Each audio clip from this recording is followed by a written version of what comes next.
Yo, so another video from hanging out with my time in the Pacific Northwest with Chris Duffin. I have to say, really inspiring to be around that guy, just like Mark, just like Kelly, the rest of those dudes. I'm really glad I had a minute to get in there. Now, one of the things I don't tell people, you know, when I'm traveling and I'm on the road, a lot of these connections I make beforehand. I don't just show up at someone's gym, but I've always been welcomed. And this was before I had any minutia of internet notability or training notability or strength or any of that. I just started doing it and contact people first and show up and listen as much as you can. Be a novice and learn as much as you can from these people. That's why you seek them out to begin with. So that's what I did, and I managed to get a hold of Chris Duffin and was able to stop in the gym, and this was just one of the conversations that ended up getting recorded. We were talking about some coaching stuff and, you know, the power transfer for athletes. And so with him as a power lifter, it's a little bit different than a thrower, but there's still a lot of the same stuff. Strong is still strong, and you need to be strong to be a good athlete. And like other people have said before, strength's never a weakness. So check it out, and maybe you learn something too.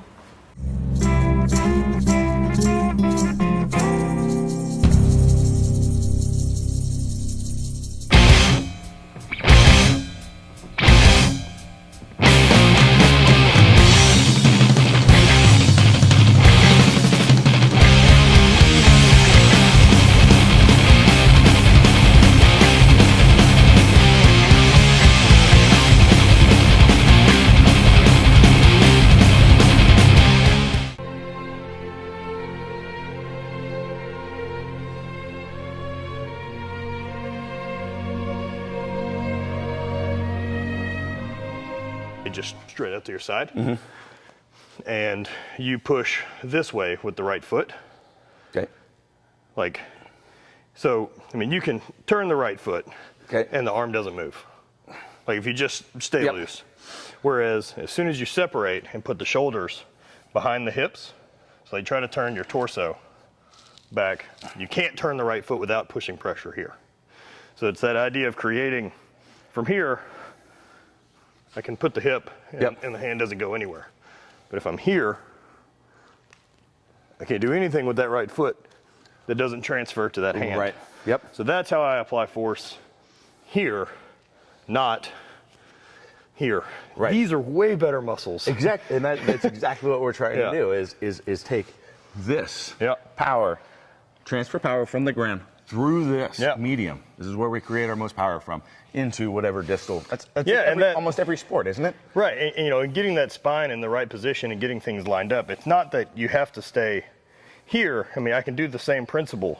But exactly. And everything's still tight and locked up all the way through, so that you are getting that power transfer. You know, this is basically a transmission of the power to get from here. You can rotate this, but you're not going to go this. No, right. Exactly. I mean, even the finish of the shot is here, but this is tight. It's not broken. Exactly.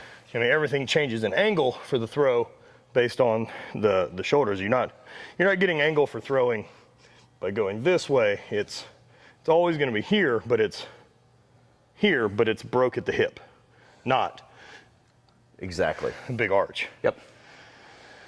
So, yeah, the throwing stuff, it's always fun because it's this weird balance of strength, power, and technique.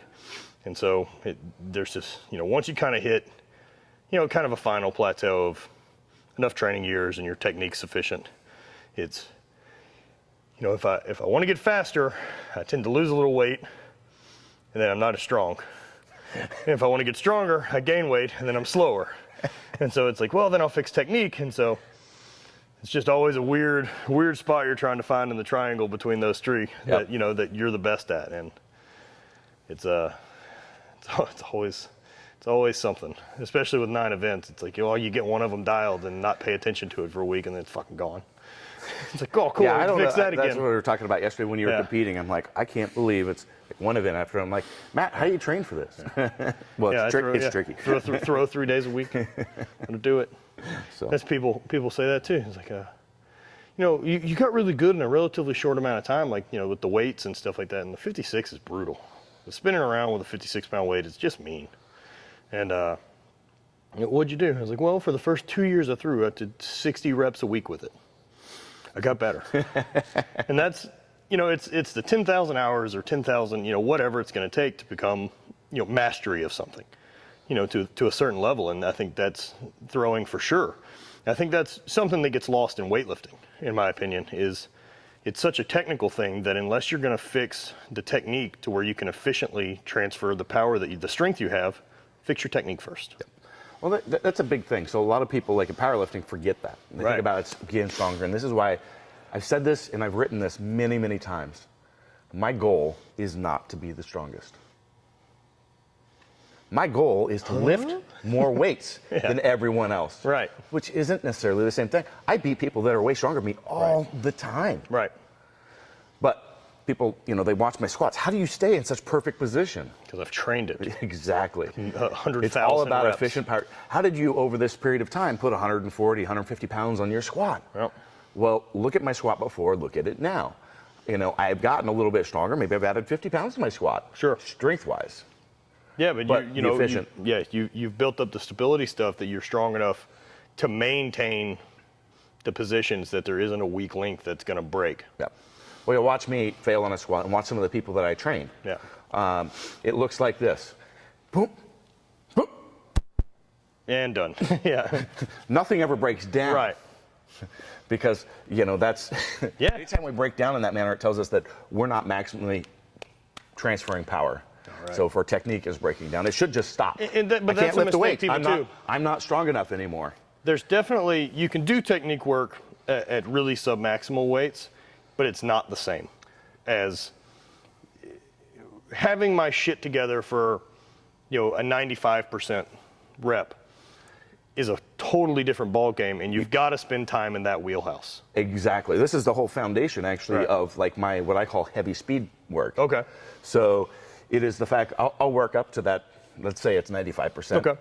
But instead of hitting a max double a max triple, I'll down it and do doubles. Yeah. And then I'll do it over and over and over again. So I'll hit like 5 sets of them. Right. That gives me 5 opportunities to set up. Yeah. To think about it, be mentally prepared, all the cues, because you have to, it's heavy enough, you have to do all that stuff. Right. You can't just go through it. Joke just through like it, yeah.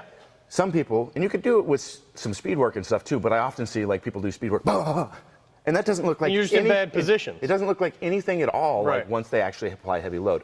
And the same thing translates, like when I do seminars, a big level of the people that show up to my seminars are people that are actually experts in the DNS stuff they're chiropractors, physical therapists that actually have a lot more education in this stuff than I do. But there's a reason they come, and there's a reason actually they can walk away with a benefit, because I can show them in the course of this that they're not actually doing what they think they're doing. Right. Because you never know until you reach maximal weight failure or maximal fatigue failure that you're actually breaking down. You think you had that locked in until I said, Matt, no, you don't. Yeah. Oh, okay, I got it. Yeah, right. And that's the case. I mean, I can teach people that know this stuff in and out, and we can get on the squat and say, you're not doing it. Yeah. Yes, I am. No, you're not. Boom. Oh, now you're doing it. Oh, yeah. Oh my God, I feel so much stronger. And it's amazing too. I even noticed it in the gym. The differences in lifts. I mean, even now that I'm pretty aware of how to lock stuff in, that the differences in lighter weights. Say in the 75%, 80% effort. That changes every day depending on how I actually feel. 80% could be very different. And just the difference in when you're locked in and in the right position and the bar's in the right spot, boop, oh, well, that doesn't feel bad. And then versus when you're in a kind of sloppy position or a little tired, the same weight can feel real heavy. It's often when people hurt themselves too. Yeah. It's on their warm-ups and they don't realize. Yeah, because you're a little looser. They got tweaked on the 225 and then they get up to 500 and now all of a sudden that tweak becomes a pain. Yeah. Well, it didn't happen on the 500-pound squat. And there's one of those things. It's practice. Practice, and exactly right. And it's not just the repetition. At some point, look, if you're a beginner, let's just get you squatting. Can you bend down and keep your head above your waist and not shit on your feet? Let's do that for a bunch, and then we'll fix. Luckily, I've never had anybody do that. Perfect. Okay. But like talking to Kelly, like why not practice to make your battle stance your everyday stance? Get used to screwing your feet into the floor and creating stability, and do that all day, so that's automatic. Yeah. And that's what I think of technique work, and think about throwing or lifting. It's kind of a scientific method where I want to work on technique to the point that 95% of my lift is going to happen automatically now. That I know, boom, this is going to lock in, this is in place, my feet are screwed in, to where from that point I can say, let's change a variable and see what happens. Let me bump my feet out a half inch, because I know all of this other stuff will take care of itself. It's the same for throwing. I can say, what happens if I push a little harder on the right foot, or wait for the weight to get a little bit further past me, because I know the body will do the rest of it. Right. I don't have to think about the next 15 steps. It's just going to happen. So this is kind of foundation of like the DMS stuff that I'm working on, in my approach to how I correct this and get people working correctly and optimizing their training efficiencies and weights and getting them out of pain. But we step through like breathing assessment first. We go through a lot of different ways. And we go, okay, we've got deviation. Here's the one that actually corrects it. And I want you to practice this 3 or 4 times a day. Consciously focus on your breathing. Okay. Then we work into some core stabilization. Oh, we've got some oblique issues or whatever. Okay, you're going to practice that multiple times. You're sitting there watching TV. Let's work on this. Let's work on this. Let's work on this. It doesn't always have to be underweight. You can do it all day. Okay, we've got all that stuff down. Now we're working on integration. Maybe we're doing some wall bug or some other variation of this dead bug. I want you doing that every day, working that in, so that when you get into squat or deadlift, that stuff is happening. Right. You've got it down. So that's some of the same principles that I use. A big piece is assessing first. How do you know what you need to work on, and how do you cue it to work properly, and then from there developing a plan of action. Well, so, yeah, that being able to.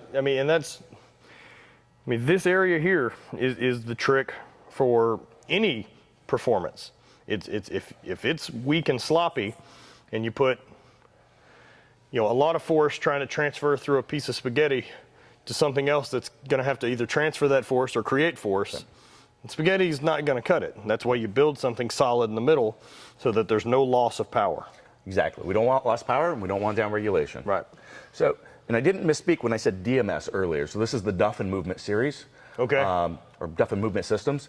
And it is a subscription-based website that I'm working on. So it's going to have, basically, it's going to be like a 20-hour video series broken down into little pieces of, very cool. Here's how you assess, here's how you correct, here's how you actually integrate this into the core movements, here's how you find deviation, and then this is what you do for deviation. Or you can search it by, I've got shoulder issues, I got hip issues, I got knee issues, whatever. Here's things that I do it. So it's kind of it's like an ebook, a video ebook, because you've seen some of the stuff that I do. I can't write that down and have people actually have any understanding what it is. The video is a huge part, and especially, trying to write down, think about pushing when you could, in 2 minutes. You could either write 3 or 4 pages on it, or in 30 seconds show and then one example. Still doesn't get it, not going to get it. So it'll be basically a video chapterized ebook, but then also searchable by, things as well. So. It always amazes me, people that I guess think they got it. Man, I've lifted for 18 years, probably 10 of which really serious, and read, and I travel to actually one-on-one with guys that I want to learn from. I don't power lift anymore. My total is not important to me in the least. It doesn't matter. There's something here that you're doing something special that I need to know. And whether that's you or it's Mark or any of these other experts in the field, I want to learn from. I just can't imagine getting to the point where we're like, I got it. Yep. Once you know everything, you can't learn anything new. Well, I was just trying to encourage you to go to a seminar that I'm going to, because I recognize I'm continually learning. Right. I know what I'm good at. I'm good at taking all that and distilling it down into a manner and explaining it in a way that makes sense for people and is application based.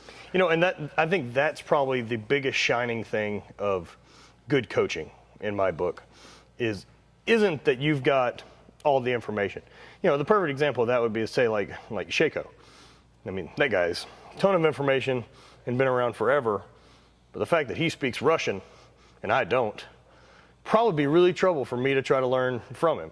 And so you've got to be able to communicate that information to people. And I noticed, either coaching throws or any of that with people, I'll repeat basically the same cues 10 different ways, waiting to see the light bulb in their head say, oh, that one makes sense. And you're like, all right, now I know how to talk to you. Yep, exactly. And you got to have a bunch of different pieces because it may not work. Like we went through on our assessment, I went through a couple different cues to do the same thing. There's a whole lot more than that. Same thing from the breathing. You know, I've got a whole handful of different ones that we go through and work through and find which one works best. No, you've got to as a coach. There isn't the one answer. No, no, there's not. So be on the lookout for the DMS website. Should be up later this year. Awesome. Looking forward to it. All right. Appreciate it. If you enjoy the content and want to support the production of further content and also look like a badass, I suggest you go to kabukiwarrior.com and check out these nice Whiskey and Deadlift t-shirts. Additionally, we've got a number of products and new products that we're releasing that will help you perform better and move better, from coaching products to products like the shoulder rock. So please check out kabukiwarrior.com.